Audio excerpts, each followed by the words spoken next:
The Traxler counterattack is one of the most beautiful surprises that a chess player can spring upon his opponent. White has just played knight g5. This is a typical fight lever attack. White just started the attack with knight g5. White's threatening knight takes f7, which will be a fork on the queen and the rook. In this position, the black player, if he wants to go for the Traxler counterattack, will play bishop c5, just completely ignoring this threat on f7.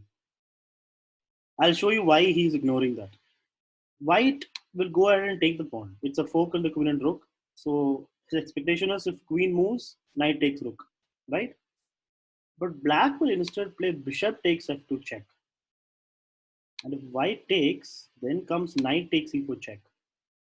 Here if white goes back, then queen h4 comes and the game is almost over because the king is totally open. g3 is not an option because of knight takes g3, pawn takes, and then queen takes rook. The position is completely winning for black. There are several ways to win. Like if king moves, you can play queen e5 check and pick up the bishop. The position is won. And if king goes to f1, in this position, if he goes to f1, then black will still play queen h4 without a check, just a move. He's threatening queen f2 checkmate. So white cannot take the rook. If white takes the rook, then queen f2 is mate. So white can't do that. White can play queen e1 though. And when he plays queen e1, now comes a very nice move.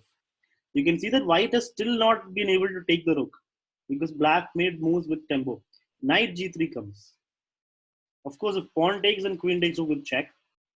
And if queen takes, then there is queen takes c4 check. And when king moves, queen takes knight. So that knight never got to taking the rook and it's now lost. So this position is almost winning for black. He's up a pawn with a nice position. Black can even castle whenever he wants to, right? Because the king has not moved. All right. Now, if white is going to come to e3, like in this position, if he comes to e3, then he can still try and checkmate by just playing queen h4, same move. The threat is like if white goes ahead and takes a rook, then queen here check. If king goes to d3, then knight f2 is winning the queen, right? And if king goes to e2, then the fun begins, right? Knight d4 check. And again, if king comes here, knight f2 wins the queen. And if king goes back, then we have a checkmate, queen f2 checkmate. So the only decent way for white to play against a Traxler counterattack is to not take the bishop on f2. So after knight takes pawn on f7, black plays bishop takes pawn. Now white should not capture that bishop. If he captures the bishop, it will be very difficult for white to hold the position. They'll be almost lost. King f1 is the only good way to play against the Traxler counterattack. That way, you're not giving black any unnecessary tempos. And here, black has to save his queen. So black is forced to play queen e7, and white can go ahead and play knight takes rook. This is a playable position. White is up by a rook, but black has also got some compensation. White's king is totally stuck in the middle. This knight might not be able to come back, and black has more active pieces. So the game can continue this way. Black should play d5. Black should play with energy because he's down a rook. He plays d5. After d5, pawn takes d5. Then comes knight d4. You can see what the threat is.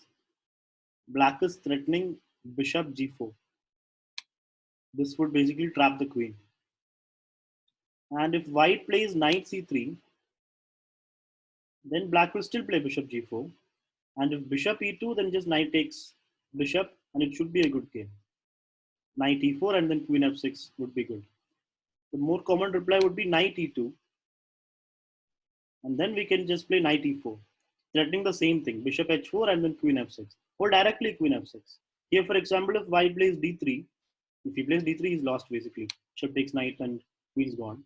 If white plays something like c3, then black need not even move the knight. Black need not even play knight takes knight or bishop takes knight. We can simply play queen f6.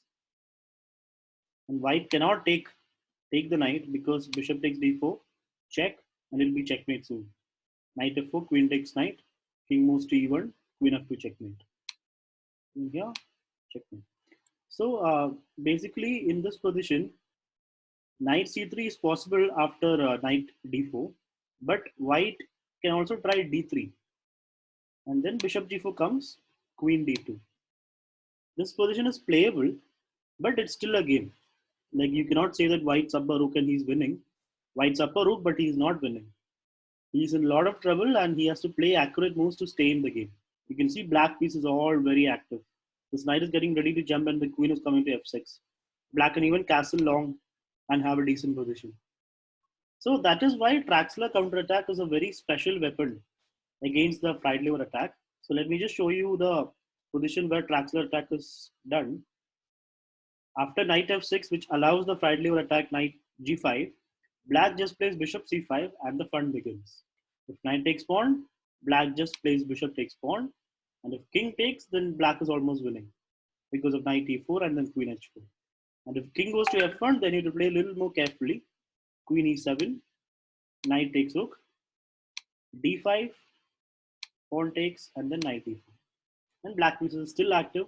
White will have a difficult time, but he can hold if he plays properly.